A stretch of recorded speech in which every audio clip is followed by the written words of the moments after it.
It's difficult to hear you because you've got that. Take it off. I'm protecting my colleague. No, there's I'm asking you now. It's a damp day. There's no fire. Yeah. I'm encouraging you. Encouraging me. I'm encouraging you. The police are in breach of the 2006 Terrorism Act. It's fake. You're wearing that to spread alarm and distress. This is alarm and distress by the police. This is in breach of the 2006 Terrorism Act. It's a political agenda. This is a political agenda to kill and commit genocide on the population of this country. These police officers are acting legally. This is an offence in breach of the... Well, no, hang on. You see, this is a public rally. Go on, Piers. A public political rally, which Boris Johnson said were perfectly legal, providing there is some risk assessment going on. There's the radiation levels and in I this. know these people here do They are the risk turning. assessment beforehand to talk about the very low danger of the the microwave virus ovens to affecting kill them. your children. So it's perfectly legal as far as I'm Can I concerned. see your risk assessment? I don't have it. I don't have it, and I'm not even. I don't have it, but the organisers will have a risk assessment, which they could communicate with somebody later if you You're wish. involved in the holding of this. No, I'm not involved. I'm invited. Not all heroes wear masks. This man's not Go on, wearing a Piers. mask. He's the hero. You're Yes, wearing a mask, Piers. mate. You have to ask the organisers about Can I that. ask you what steps you Look at the levels of radiation in this square. Take my hat off to this man, mate. I'm here on myself. Why fight equals we thrive. Get up, stand up, UK. what steps you've taken to minimise the risk? They're turning cityscapes into microwave ovens to kill your children. I've looked at And the these weather, police officers and it's a are damp part of day. a terrorist organisation. Collaborators. Collaborators. I want my well-being. Sorry, what? No, No, you are repeating a mantra of nonsense. I've told you what I've done to risk assessment. Yes, go on, Piers. 7,000 radiation levels in this square. Continue, okay? I've got one back in at Sheffield, mate. Choose your side. Why are you picking on your... Have you understood everything I... Boys with nappies on. Don't stand up. Why are you picking on him? Well, I don't know what I didn't hear. I don't know what I didn't hear. So I can't say that. Can I? I don't understand what I haven't heard. Okay.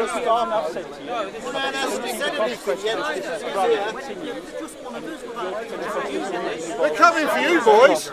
My understanding of You the went rally Agenda is 21. perfectly legal under Boris Johnson's rule.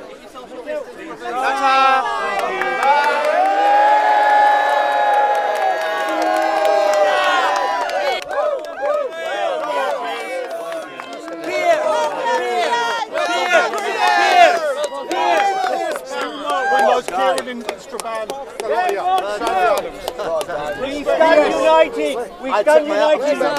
Freedom of speech. We stand united with our professor. This is our professor. He's not an ordinary Where's guy. Tony? Where's This the is our megaphone? professor, our legendary professor. You watch Back to the Future. Tony's the man with the megaphone. You watch the film Back to the Future.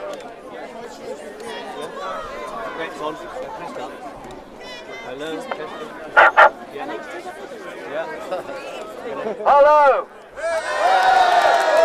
But anyway, the crucial thing was he said, I'm in danger of being involved in attracting groups of more than 30 people. And I said, look, this is a perfectly legal rally because Boris Johnson has said that political rallies are allowed. And I also added, he then said, where's your risk assessment? Because the government rules now say you have to have a risk assessment for any rally. And I said, well, I'm sure the organisers have a risk assessment. And then he asked me, what about my risk assessment? I said, well, I have done a risk assessment of this today. And I've looked at the weather, and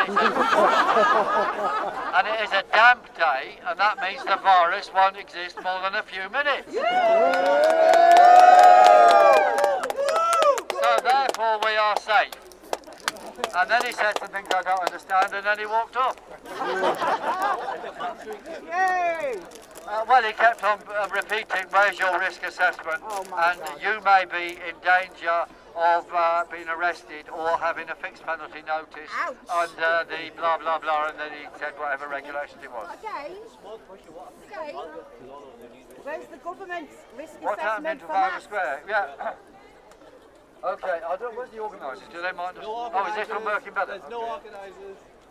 Yeah, there's no organisers here. We are a community. There's no organisers. Oh, this is even louder, my God. I want to thank Tony for fixing these things on a daily basis.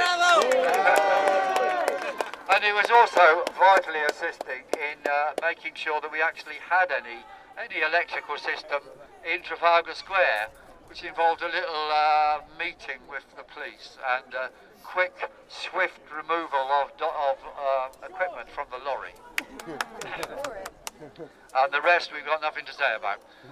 Okay, what happened in Trafalgar Square afterwards? Well, we had 35,000 people there. And I'll say more later when we get underway, I suppose. But, you know, this is a turning point in our campaign. And for those who want to know about the arrest, because I think that's what you meant. Yes. You see, what happened in the build-up to it was the police were very reasonable. They did talk to me, and we had various things going on. Like they said, oh look, you haven't got permission from the GLA, from the mayor. I said, no, we haven't. And they said, well, you could try and seek it again. And I said, yeah, but they're not answering. And they said, oh, you could. And I said, look, officer, it'd be better, actually, if we don't apply anymore, because then we're here, we haven't been refused, we're just here. So it's just a public order issue, not something about whether or not we've been refused, right? And the copper said, yes, all right. So in fact, they were quite helpful in letting us get into the square like we did, apart from the lorry stuff, but you know, they didn't push that much. So we had this amazing rally, which is a watershed. But at the end, there was extra police turned up, right? And they just grabbed me because I was more or less by myself. Now that was bad security on our part. I should have been with the group, but you know, there were reasons why I was talking to people and they were elated about what happened. Anyway, these extra coppers turned up and just grabbed me from behind, frog-marched me into the van. And I said, hey officer, look, hang on, this is not really what I was expecting. And he said, no. He said, yes. Then he said, look, Mr. Corbyn, the orders for this came from on high. Which means it's either government or Sadiq Khan. And as I said on Good Morning Britain, I said, it's clear that we now have political policing in London, because they were allowing a Black Lives Matter thing without any arrest, and they arrested us, and we had 35,000 people there, and we'd run smoothly with the police before. So it's political policing. And, well, what we're also saying is we want to identify clearly, was it Boris Johnson or was it Sadiq Khan that gave the go-ahead or ordered my arrest? And we want to demand the resignation straight away of whoever it was. Yes! Yeah, they issued me with the first ever £10,000 fixed penalty notice, it's like a parking fine. But it would be a bit like if you park a jumbo jet without permission at Heathrow Airport. I think they might give you a £10,000 fixed penalty notice, you know. No consent. How do we get out of it? No, we do have, we've got my normal legal defence fund, and people can give money to that. But more specifically, because that only goes to lawyers, we've got a new defence fund. We set up a new one to pay for leaflets, campaigning, travel costs, stuff like that. And we put that up, it got £3,000 in about 10 or 20 hours, and then it was taken down. And the money was returned to everybody that had given money. So we've now found a new one. This one is called Donor Box, and I understand they don't take it down. And that one, we're taking the money out daily. So whatever, you know, we will be getting the money. And that is going very well, and there's about, well, last night there was £800 or £1,000 within a day. So if people want to give to that, it's a campaigning thing, that would be tremendous. And as a matter of fact, they can also buy weather forecasts, because that way you'll find out what the winter's going to be like and also give money. You see what I mean? Cheers, Piers. Okay. Thank you very much. Can we stop here and wait for the organisers to organise it? We ain't got an organiser. Okay. Where's Gareth Ike? The son of David. Yes. Nice one. And he's the son and all. Oh, great stuff. You look familiar, actually. Do you want to get in on this? Crime Watch. All right, yeah, no worries. So, you're here today for what reason? Can you just tell me? Just to try and spread a bit of awareness, basically. I'm trying to sort of do as many of these as I can, speak to as many people as I can, and just try and get, the word out. Because it's strength in numbers, basically. That's what it is. So the more people that join us, then the more chance we've got. How tall are you? You're not as tall as him. I don't know. It depends what leg I'm stood on. One leg's longer than the other. So I'm The short camera's of on that quiet side, tall of moment, that so I'm side. trying to record into the crowd, and I've just been listening to Piers there. Yeah. What do you think of Piers? He's a nice bloke. Yeah, he's a genuine guy. Yeah, because with any kind of movement, you get, there's some that are genuine and some that aren't. But he's, 100%. Have you noticed the police, how they've responded so far? Or have you just arrived? Do you know? They were fine, and as soon as Piers turned up, they collared him. But he's obviously infamous, isn't he? But in my experience so far, okay, London was different, but of all of these that I've done, the police have been nothing but great. So I mean, credit where it is. I like They've to been share fine. that experience with police as well. I have many experiences good with police, and also some bad ones. So hopefully today we can see some good ones. Yeah. Fingers crossed, mate. Aye. Right, I'll leave you to it. All right, Thanks mate. very much. It's all right. Fantastic. Well, it's really wonderful to be up here in Sheffield today on the 5th of September, which is in fact the final second warning we gave to Boris Johnson to prove there's a virus or give up. So we know the message now because he didn't respond. He's got to give up all the lockdowns now. No more lockdown. Yeah, all right. We've got 12 minutes. Okay. Now, the key message we have for the public is that, and you, is that the lockdowns are unjustified in any terms. Okay. Now, we know there's a lot of issues which prove that it's unjustified in any terms. And I'm just going to mention a couple. There's lots around, but I just want to get clear, you see.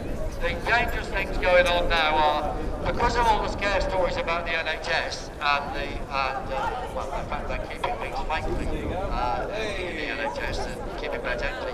But really, they're moving towards selling off the NHS, and they'll use anything like COVID as an excuse. And they're also moving fast towards mass vaccinations, and this is really dangerous. Because why do you want to vaccinate the whole planet for something which currently only affects 0.006%, of the population? This is utterly insane. It means there's a hidden agenda. And there is a cure for COVID-19, namely chloroquine and zinc. And so we say, no vaccines whatsoever. Vaccines whatsoever. Because they're just a money-making story for Bill Gates, and there's going to be things put in them to there control you and take away women's fertility. Okay.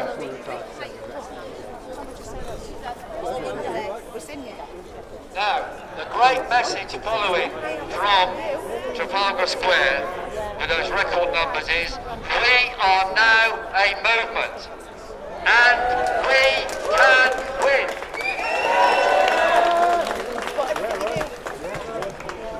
We will win, providing we have mass united action. So you've got to keep up the pressure now. It's down to you to put out propaganda which shows the truth and mobilise numbers like we've never seen before on the 26th of September, the Saturday before the vote in Parliament.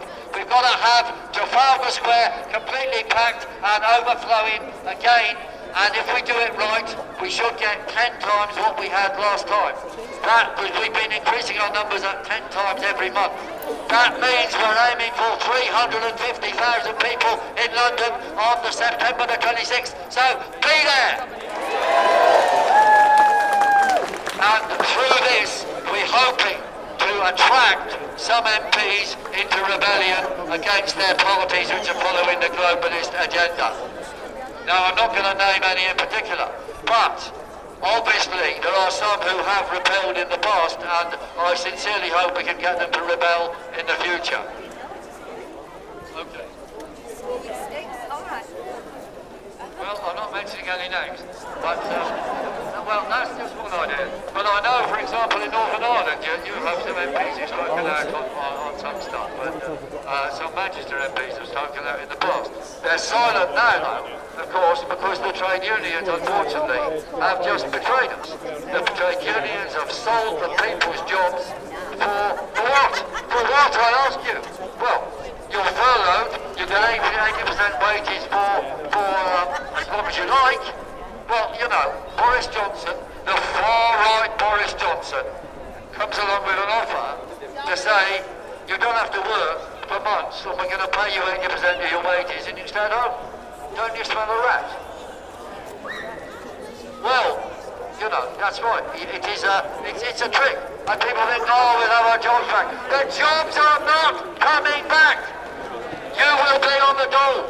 You'll be employed, so-called, at slave wages. You'll be like an Amazon employee. This is the lockdown to end your life, end your freedoms, and make mega profits for the mega corporations and bring in a new technocracy.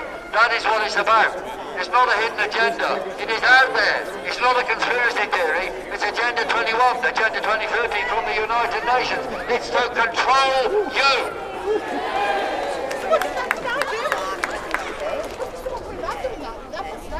Okay, the taxes will go up as well. That's just been reminded. No, but excellent. There's loads of stuff they do.